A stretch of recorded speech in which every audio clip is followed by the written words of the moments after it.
जी अस्सलाम वालेकुम जी दोस्तों, क्या हाल चाल है जी? ठीक हो? अज मेरे इलाके दे विच ना सुपर सीडर आया ग्रीन लैंड वाले का बने हुआ डस्के तो। और ये सुपर सीडर 385 ट्रैक्टर पिछे चलना पाया। और ये जेडे फाले हैं इन्हों फाले का डिजाइन भी अलहदा, आम रूटावेटर नालों इहदा फाले का डिजाइन अलहदा सुपर सीडर का। थोड़े थले थले रखो, ठीक है। इहदा फाले का साइज जो डिजाइन है ना ये अलहदा है, देखो ना। अच्छा, इस खाद भी नाल चल रही है और बीज भी नाल ही चल रहा, ठीक है।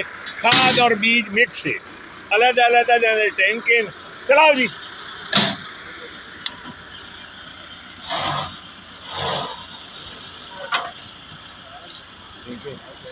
सुपर सीडर चल रहा जी। ये पहले लोहे भी चलना पाया 385 ट्रैक्टर है।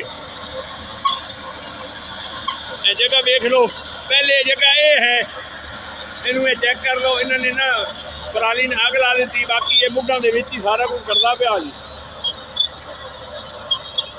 मेरे ख्याल ज्यादा ज्यादा 1500 RPM से चलता पाया। वो आखिर के इस ज्यादा अगर चलाइए तो ट्रैक्टर ओवरलोड होके चलता। और ये 9.5 लाख रुपए का आया डस्के तो। और 10 दिन के 1 महीना पहले इसकी बयाना देना पौंदा तो तां ही मिलता।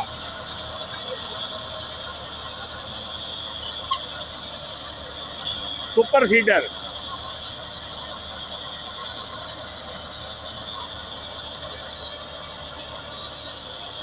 बाकी इन्होंने प्लाट ला दिते ने, कर दिता।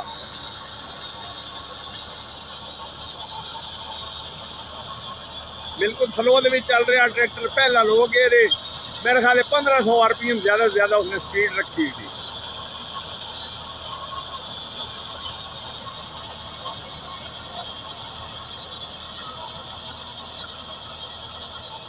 सुपर सीडर, ये हैप्पी सीडर नहीं, सुपर सीडर है।